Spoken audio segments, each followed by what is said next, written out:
What if I told you there's a strategy more powerful than no contact? A strategy not aimed at making someone miss you, but at making you untouchable because you've become someone entirely different.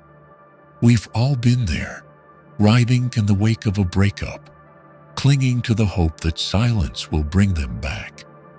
But no contact is merely a passive pause, still laced with the yearning for validation, still waiting for a message that never comes. And then we see it. That isn't freedom. It's an invisible prison built from unlet-go emotions. But there is another path, a path no one anticipates and no one can block, when we sever not only the ties to the other person, but to the weaker self who once depended on that relationship. 1. No contact isn't enough. Because it still puts them at the center, there is a truth few dare to admit. No contact, cutting communication after a breakup, is often not an act of freedom, but a disguise for lingering hope. Many embrace this strategy believing that silence will make the other feel the loss and return. But in most cases, beneath the hardened shell is a heart still full of longing, still looking backward, still tethered emotionally to someone else's presence or absence. Silence is not the same as letting go. Many block numbers, delete messages, hide posts, yet still watch from shadow accounts, still wonder if they're being missed, still hope they're remembered. Instead of closing a chapter to move forward, they pause communication merely to retain control. But the inner self hasn't moved on. The heart remains trapped in memory, bound by what could have been. In such cases, no contact becomes a cloak, a form that appears strong but conceals a soul unable to face reality. Not texting doesn't mean you've stopped hoping for a text. Not calling doesn't mean you are not waiting for the phone to ring. And if your sense of worth still hinges on whether they return, then they still hold emotional power, despite being gone. This is easy to spot. Checking if they viewed your story, remembering their birthday, knowing who they are dating now. These aren't acts of detachment. They are invisible threads from your mind to a fading image, tightening the more you pretend to be okay. It's the denial of honest emotion that keeps you stuck. The human mind resists pain by creating hope. And in many cases, no contact is just hope in disguise. If I disappear long enough, they'll miss me. If I stay silent long enough, they'll regret. If I don't react, they'll grow curious and return. But all of this still orbits around them. Behavior driven by expectation. And expectation is the first thing we must abandon to truly heal. Stoicism doesn't teach us to manipulate others through behavior. It doesn't concern itself with whether someone comes back. It asks only this: are you in control of yourself? And true control cannot exist while your actions still revolve around another's presence in your life. Silence loses its value if your inner world is still in conversation. If each day you imagine reunion, relive the final talk, blame yourself for words spoken or left unsaid, then you haven't detached. You've merely shifted dependency from speech to thought. Another often overlooked problem is emotional postponement. When no contact is applied without processing the pain, one merely suppresses it. Pain doesn't vanish when blocked. It turns inward, accumulating like invisible weight. And eventually it will resurface through anger, regret, or despair, usually at your weakest hour. The truth is, silence won't heal you unless it's paired with inner transformation. When we sever the outer bond but not the inner grip, we live in the illusion of progress. True autonomy only begins when our actions no longer serve our expectations. No waiting for messages, no overanalyzing their moves, no building mental revenge plots, just focusing inward, not to prove anything, but because peace is something you deserve. So what's needed is not no contact, but no control by contact. Not just the end of conversation, but the end of letting anyone's behavior govern your emotions or your direction. And that can only happen when you truly leave, not physically, but mentally. At that point, silence is no longer a tactic to provoke regret. It becomes a sacred space in which you rebuild yourself, no longer pulled back by what was lost, no longer living in reaction to others. You move steadily forward, the only direction you truly control. And that is where the foundation of genuine inner freedom begins. After a breakup, many begin to change. They hit the gym, read more, start new projects, improve their appearance, and work to raise their value. But buried beneath these seemingly positive actions lies an unspoken motive, the hope that the ex will notice and come back. When the core drive for transformation still revolves around someone else, it is not a sign of self-mastery, but merely another form of dependence. Dependence doesn't have to look like pleading, clinging, or obsessing over texts. It can exist in silence, even within the so-called pursuit of self-improvement. If you start eating clean, sleeping on time, and training hard, just so that one day they might see your new image on social media and feel regret, then you are still under their influence, even in their absence. Actions driven by a need for recognition are actions shaped by external forces. In Stoicism, what matters is not what you do, but why you do it. If your effort stems from a desire to prove your worth to someone, especially someone who has left, then you're giving them power they no longer deserve. They don't need to speak, don't need to be present, and yet they continue to silently dictate your emotions, your time, and your life's choices. The danger lies in how quietly this control operates, hard to detect. You might believe you're reinventing yourself, when in truth, you're playing a role, hoping they'll see. You put on a new outfit and post a photo, and the first thought is, I wonder if she'll see this. You hit a small milestone and think, will she regret? These thoughts turn every step forward into a step backward in your journey to emotional independence. Inner freedom honestly arrives when your actions are rooted in reasons that are wholly your own, free from the gaze or approval of anyone else. If you go to the gym, let it be for health and a discipline.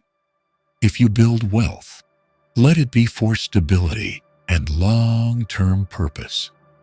If you train your mind, let it be because you understand the value of peace and wisdom. Anything done to attract an ex's attention is a path that leads to disappointment, for it places your happiness in what you cannot control, someone else's response. As long as they remain the reason behind your striving, they still control you, not through action, but through the space they occupy in your mind. You may deny it, justify it, or tell yourself, I'm doing this for me. But if the root of change lies in the hunger for someone else's recognition, then autonomy has yet to begin. Stoicism doesn't glorify surface-level detachment. This philosophy is about purifying the inner world so that action is no longer shaped by craving, fear, or desire. That's why the true measure isn't whether you've cut off contact, but whether you still allow someone to shape the way you live, think, and feel.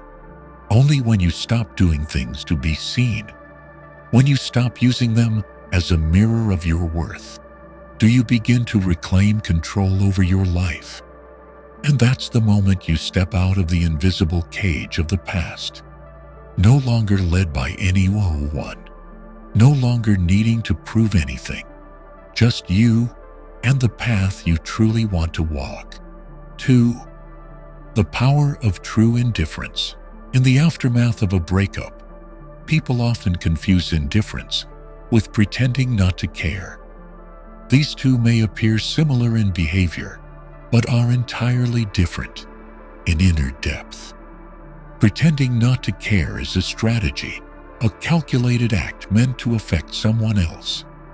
True indifference, on the other hand, is aimed at no one. It is not a tool to manipulate emotion, but a natural state reached when one is no longer governed by external circumstances. It is the result of an inner transformation, not a psychological tactic. One who pretends not to care often behaves with deliberate coldness, sometimes excessively so. They may avoid interaction, ignore messages, or stay away from familiar places. But what they fail to see is that the effort to not care proves that they still do. For when you need to prove something, it means you haven't truly attained it. Real indifference needs no display. It simply manifests as the absence of emotional response to the other's actions or presence. True indifference means that whether they appear or not, succeed or fail, are near or far, it no longer affects your mental state. You don't feel joy at their misfortune, nor sadness at their happiness with someone else. They are no longer a variable in the equation of your life. No comparison, no expectation, no fluctuation. It is a calm forged over time. What Stoicism calls apatheia, a state free from passion, desire, or anything beyond your control. Achieving true indifference is not a short journey. It doesn't arrive after a few days of no contact or a handful of meditation sessions. It's the product of continual self-observation, emotional mastery, and a restructuring of thought. This begins with admitting you were once hurt, once hopeful, once disappointed. Only by acknowledging the pain can one truly transform it into understanding. From a Stoic perspective, suffering does not come from events themselves, but from how we interpret them. A person leaving doesn't bring pain. It is the thoughts we attach to their leaving. I wasn't enough. I was abandoned. I have no worth. As long as these thoughts remain, indifference is impossible. But once we learn to observe thoughts without letting them rule us, we begin to escape emotional captivity. Indifference doesn't require erasing memory or ignoring reality. It doesn't demand numbness or lack of empathy. On the contrary, it's a form of emotional maturity where you can reflect on everything that happened and no longer let it define your value or direction. It's like walking down an old street without needing to avoid it, because it no longer triggers pain or regret. When you reach this state, your actions begin to change without effort. You no longer want to text, not because you're holding back, but because the desire to connect is gone. You're no longer curious about their life, not because you're forcing detachment, but because you see it's no longer relevant. Others might think you're playing a game, but in truth, you're simply living in emotional freedom. The greatest impact of true indifference is the ability to focus all your energy on yourself. When your attention is no longer scattered over someone absent, you can finally rebuild in full. Each day is no longer dragged down by memory. Each decision no longer warped by longing. You begin focusing on health, career, meaningful relationships, and inner growth. Not for validation, but because you now know true worth comes from within. True indifference also shields you from reactive behaviors, the kind that often lead us astray. After a breakup, many act impulsively to impress, to provoke regret, or to reclaim attention.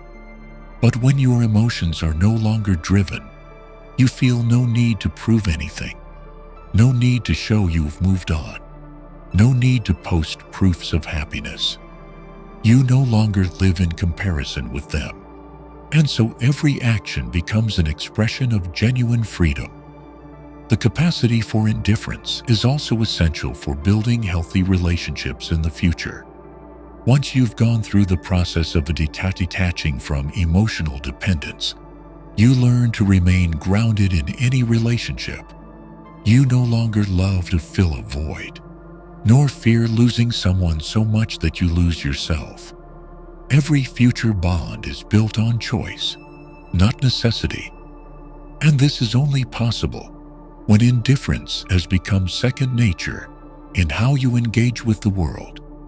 In Stoic philosophy, a strong person is not one without emotion, but one who is not ruled by emotion. True indifference is the highest expression of this state. It doesn't arise from coldness, but from understanding. Not because you never loved, but because you've learned to love without attachment. Not because you were never hurt, but because you've used that pain to reconstruct your inner life. The end point of this process is not victory over your former partner, but peace within yourself. No more questions like, will they come back? Do they regret it? Was I enough? All those questions gradually lose meaning. In their place arises a silence of the mind, no longer rehearsing old narratives, no longer staging conversations that will never happen. A silence that is real, profound, and requires no validation. And within that silence, you find what you once believed could only come from someone else: wholeness. When you no longer need another to feel complete, you become someone who cannot be controlled, no longer swayed by words, actions, or attitudes from the outside. You've become untouchable, not through defense, but through release. True indifference, therefore, is not a strategy, but a destination. Not a method to make someone return, but a way to move forward without ever needing to look back. And when that happens, every memory becomes a lesson, every wound a foundation for someone who has learned to live unbound. 3. Evolution, the key to awakening regret. But we no longer need it. After a relationship ends, many people instinctively seek some form of self-affirmation.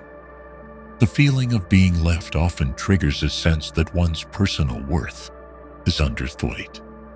In those moments, a desire arises to prove I am worth more than they believed, or even to make them regret it. But the issue is this: if the entire journey of self-development is fueled by a longing to be seen by someone who has already turned away, then that process is not true evolution. It is simply another form of dependence, disguised beneath the appearance of effort and success. True evolution does not begin from a desire for revenge or to inspire regret.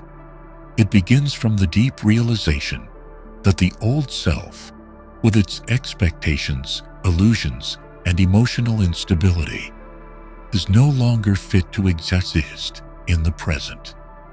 The change that is needed is not for validation, but for freedom. Not to make someone else feel remorse, but so that you no longer have to live in lack. In this context, Evolution is not merely about altering appearance, increasing income, or picking up a new skill. It is a complete restructuring of perception, attitude, and self-mastery. A person can transform their physique in a few months, but if the mind remains driven by the old desire for someone's attention, then the essence remains unchanged. Evolution is not measured by what others see, but by how you face yourself in silence. To understand it better, this process can be broken down into 3 layers: physical, mental, and emotional. At the first layer, physical, training the body, caring for appearance, and eating well can lead to the most visible change. The body reflects one's level of commitment to discipline faster than anything else. But if the motivation behind training still stems from hoping they will notice, then that effort remains shallow. When the body is built out of resistance rather than self-respect, the results are only temporary. At the second layer, mental, evolution demands a shift in thinking. One may work hard, read daily, and acquire knowledge, but if the mind is still circling questions like, will they see my success? Or will they regret leaving me? Then all that learning becomes a tool for emotional gratification, not a foundation for true inner depth. Mental evolution only occurs when thinking becomes autonomous, no longer shaped by the need to be validated. At the deepest layer, emotional, evolution shows through the ability to master your reactions, no longer being pulled into emotional waves when you see them with someone new, no longer needing encouragement from friends to feel valuable, no longer living in a state of comparison. This is the hardest layer to reach, but also the one that most clearly separates someone pretending to be strong from someone who has truly grown. What's worth noting is this: it's this very evolution that awakens regret in the one who walked away. When someone changes for real, not on the surface but in essence, others will sense it, even without direct contact. Tranquility requires no announcement. Self-possession needs no performance. Evolution emits a kind of energy that cannot be ignored. They will feel the distance, not in geography, but its funciones. And it's within that distance that regret begins to form. But the key point is this: that regret, if it comes, no longer matters. One who has truly evolved no longer cares what others feel. They don't need someone's remorse to feel whole. They no longer live in expectation of being acknowledged. That's why, if there's a moment when the former partner realizes they lost someone of real worth, it no longer touches the one who has moved on. And it is precisely that state of no longer needing it that makes their regret deeper, because they see there is no path back. From this perspective, evolution becomes a closed loop, needing no audience, no reward. It isn't the tale of, she left, I changed, she returned, and I refused. That's a worn-out script from films, but life doesn't need that narrative. In real life, the mature don't need someone to return to complete their journey. Every step is taken for themselves, not to provoke a reaction from anyone else. This process demands total detachment from expectation, because expectation is what leads to the greatest disappointment. When you change in hopes of their return, you place the outcome in what you cannot control. And that violates a core Stoic principle. Focus only on what lies within your control. Whether they come back or not, whether they feel regret or not, that is outside your sphere of influence. How you change, how you live, how you manage your thoughts, that is your responsibility and a choice. The irony is, the less you need their regret, the more likely they are to feel it. Because people only regret what they can no longer reach. As long as you still react, still hope, they know they still hold space in your mind. But when you fall completely silent, not as strategy but because you truly no longer care, that is when they realize they have truly lost you.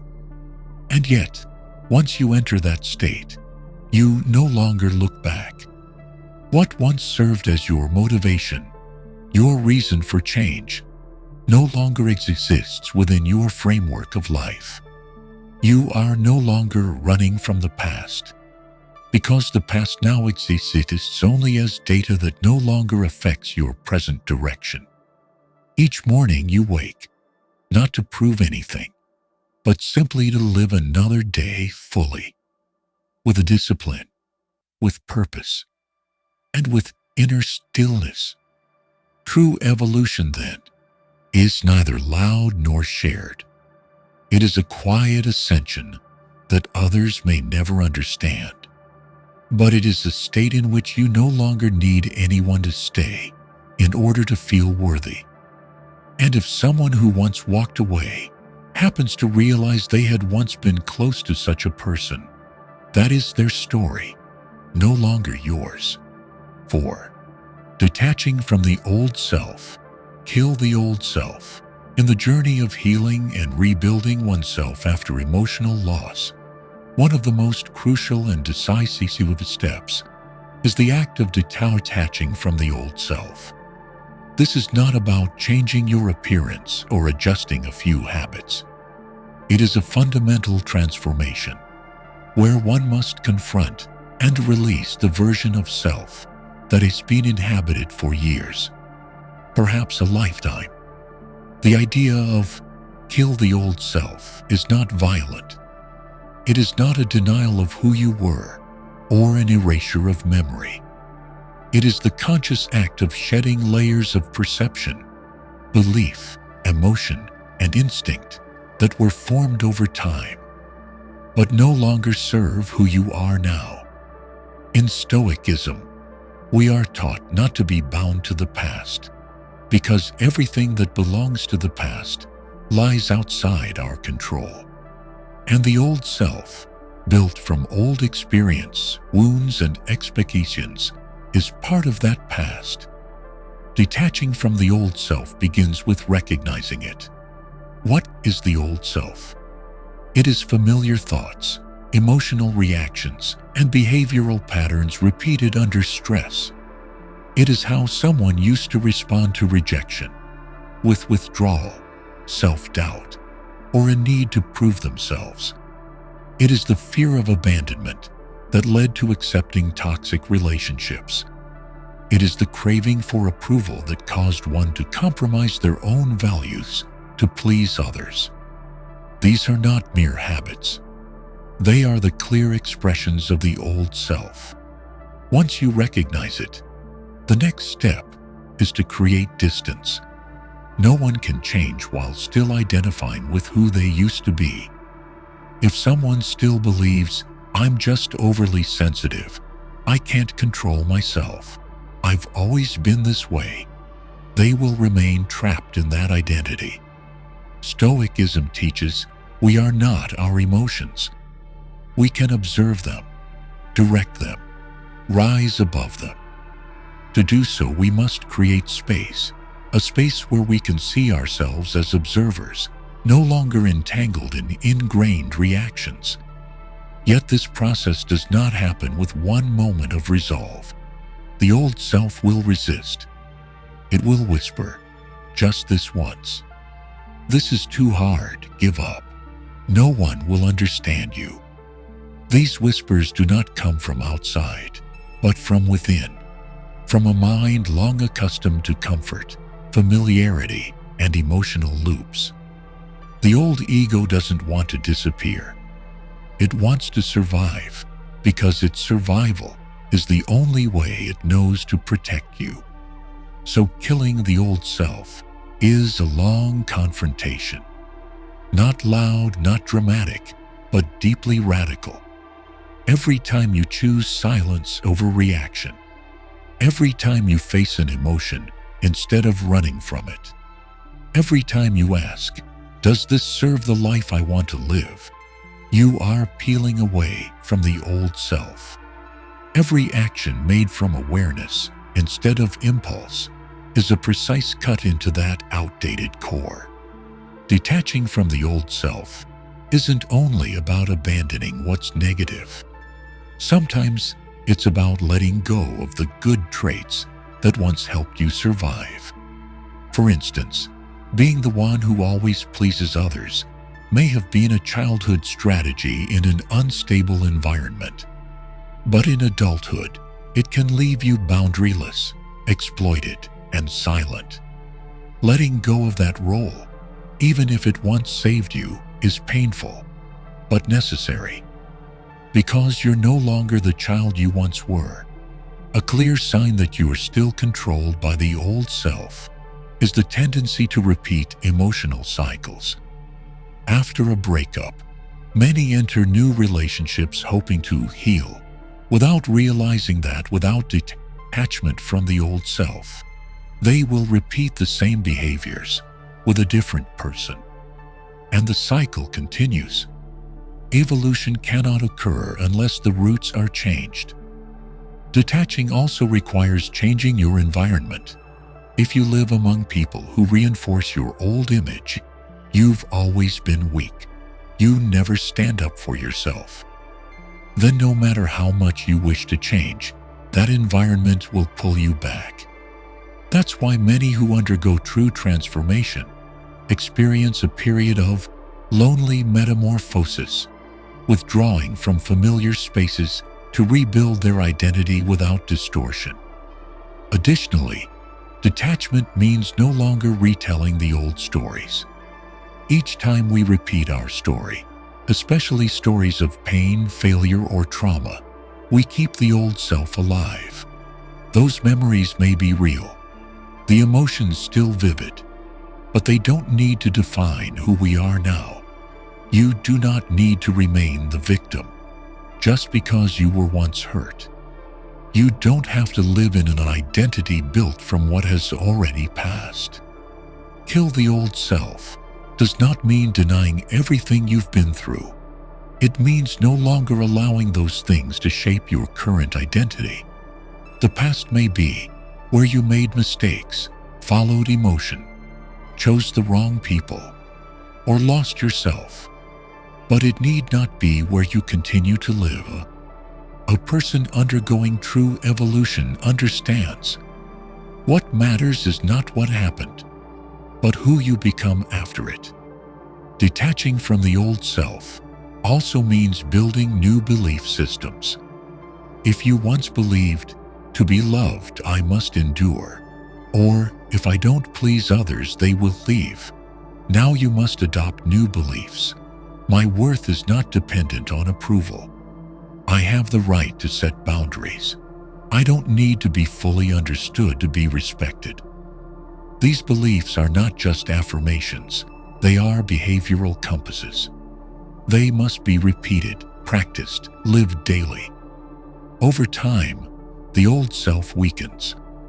Not because it disappears, but because you stop feeding it. Like a worn path. If no one walks it, nature reclaims it. And when the old self no longer controls you, you begin to feel an unfamiliar lightness. No more playing roles. No more fearing how you'll be perceived. No more trying to prove anything. Just living in alignment with the self that is growing day by day. That's when you'll know you've killed the old self. Not through force, but through the light of awareness. Not by suppression, but by choosing differently, again and again. No need to announce it. No need to prove it. Just continue living from your truth. And that is a state no one can touch or take away, because it no longer depends on anyone else. 5. Emotional self-mastery. Not to impress, but to reclaim control.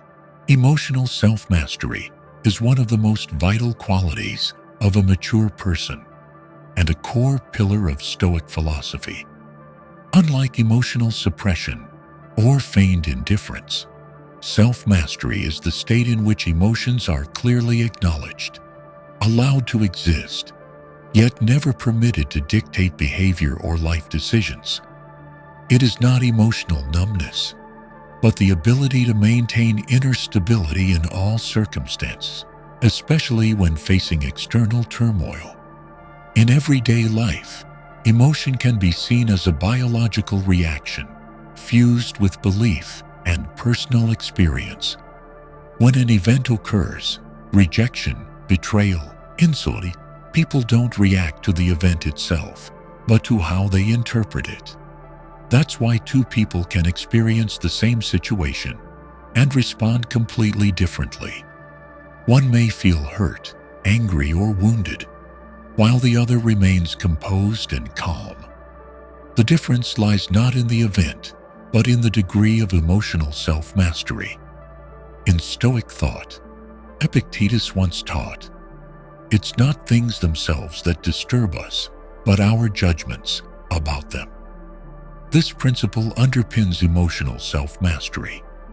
When a person loses control, it's not because the circumstance is unbearable, but because they cannot govern their thoughts and reactions to it. Self-mastery does not mean never feeling sadness, anger, or disappointment, but never letting those emotions dictate actions, break one's principles, or lead one away from personal values. Post-breakup scenarios are a typical example. Many act impulsively under the grip of emotion, sending messages in moments of weakness, seeking revenge, posting provocative content on social media, or falling into self-destructive behavior like drinking, indulgence, or isolation. These acts are not reasoned choices, but signs of being governed by emotion. When someone can provoke a misstep in you, even in absence, they still hold power in your life. And that only ends when you reclaim inner sovereignty. Emotional self-mastery cannot come from denial or repression. It comes from mindful observation.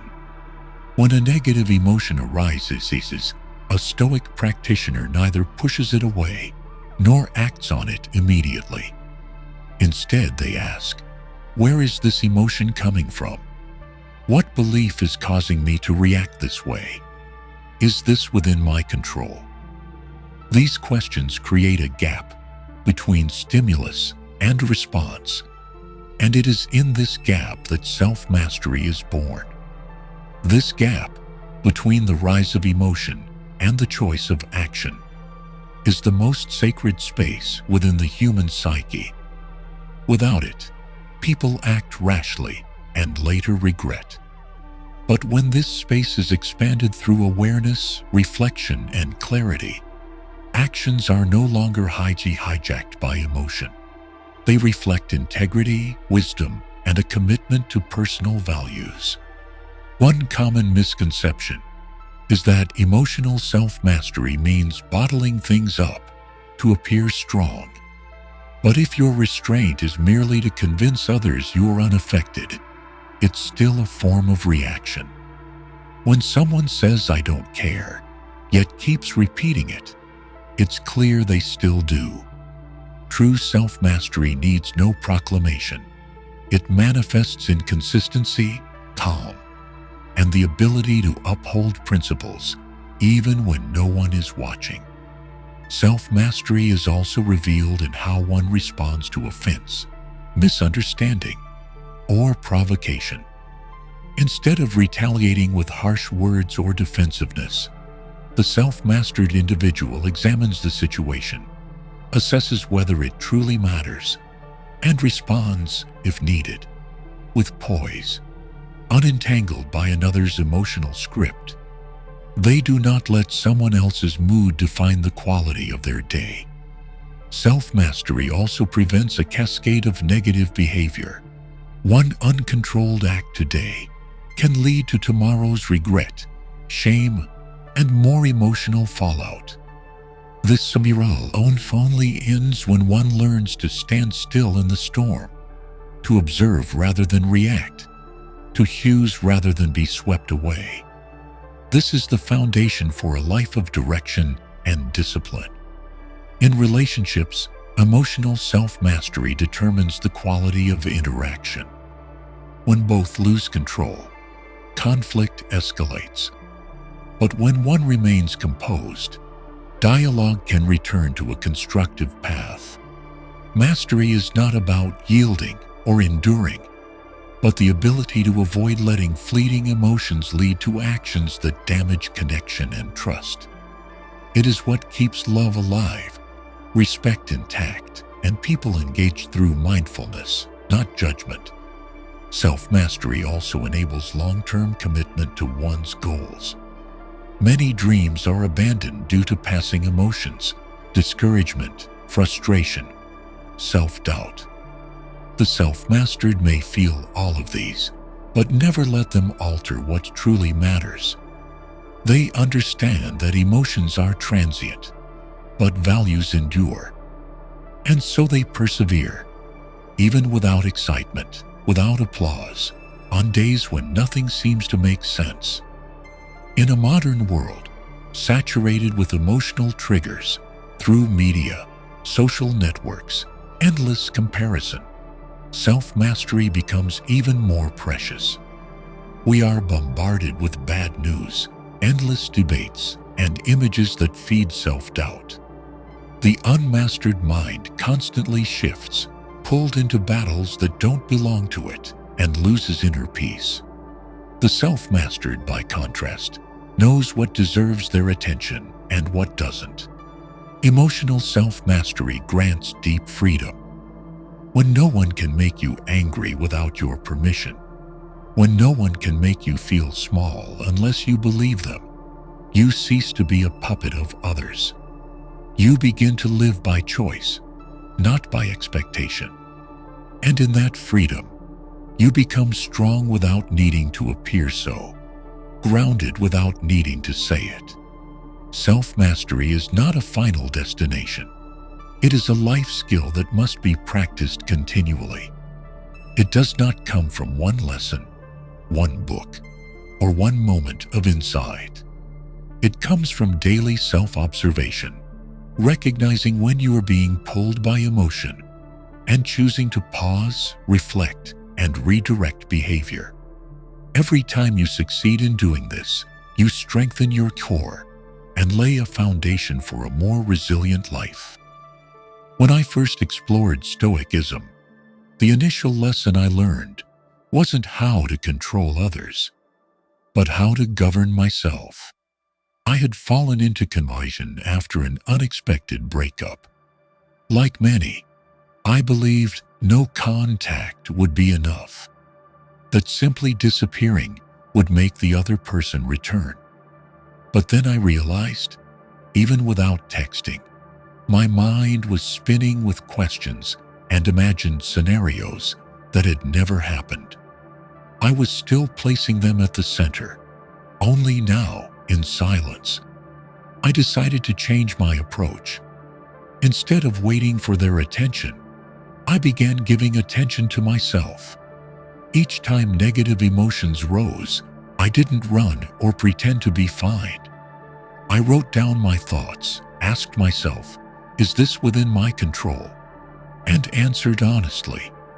I didn't go to the gym to win through success, but to restore respect for my body. I didn't read books to seem more interesting in their eyes, but to learn how to think independently. The biggest change didn't lie in what I achieved, but in the fact that I no longer reacted impulsively to what was beyond my reach. When I stopped living for recognition, I began to feel free. And that freedom didn't come from anyone else. It came from within. If you've made it this far, it means you don't just want to get through it. You want to rise above everything that once broke you. And that is the essence of Stoicism. Not avoiding emotion, but overcoming it through reason, through discipline, and through rebirth from the very pain that once brought you down. This journey is not easy, and it doesn't happen overnight. But every step you take, every decision made in silence, is how you claim authority over your life. Not to impress, but so you can no longer be controlled. If you found value in this reflection, don't forget to like, subscribe, and turn on notifications so you don't miss what's next. And remember, true freedom doesn't begin when someone comes back. It begins the moment you no longer need them to. See you in the next video.